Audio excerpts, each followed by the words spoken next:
तापाची साथ नव्हे, डॉक्टरांचा बोगस इन्शुरन्स क्लेमसाठी खेळी. अहिल्यानगरला हादरवणारा स्कॅम समोर. श्रीगोंदा तालुक्यात एक अतिशय धक्कादायक प्रकार समोर आलाय. इथे सर्वच ट्रॅक्टर मालकांना एकाच आजाराचा फटका बसल्याचे समोर आले आणि तो आजार म्हणजे गोचिड ताप. पण खरी गोष्ट समोर आली आणि समोर आला मोठा विमा घोटाळा. मंडळी, ट्रॅक्टर खरेदी करताना बहुतांश शेतकरी कर्ज घेतात. याच वेळी काही एजंट शेतकऱ्यांना आमिष दाखवतात की तुमचा एक हप्ता आम्ही भरतो. शेतकरीही या आशेने तयार होतो. पण इथूनच या घोटाळ्याची सुरुवात होते. शेतकऱ्यांना मेडिक्लेम काढायला लावला जातो. त्यानंतर काही ठराविक खासगी रुग्णालयांशी संगनमत करून शेतकऱ्यांना किरकोळ आजार दाखवून थेट रुग्णालयात भरती केले जाते. आणि सर्वात धक्कादायक म्हणजे या सगळ्या रुग्णांना गोचिड ताप झाल्याचे दाखवले गेले. यानंतर विमा कंपनीकडून क्लेम घेतला जातो आणि त्यातून ट्रॅक्टरचा हप्ता भरला जातो.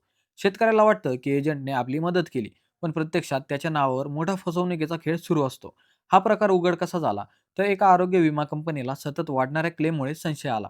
त्यांनी चौकशी सुरू केली आणि लक्षात आलं की सगळे क्लेम एकाच ठराविक खाजगी रुग्णालयातून येत आहेत. आणखी मोठा धक्का म्हणजे सर्वच रुग्णांना गोचिड ताप असल्याचे दाखवले गेले होते. नियमांनुसार जर एखादा साथीचा आजार पसरत असेल तर रुग्णालयाने त्याची माहिती आरोग्य विभागाला देणे बंधनकारक असते.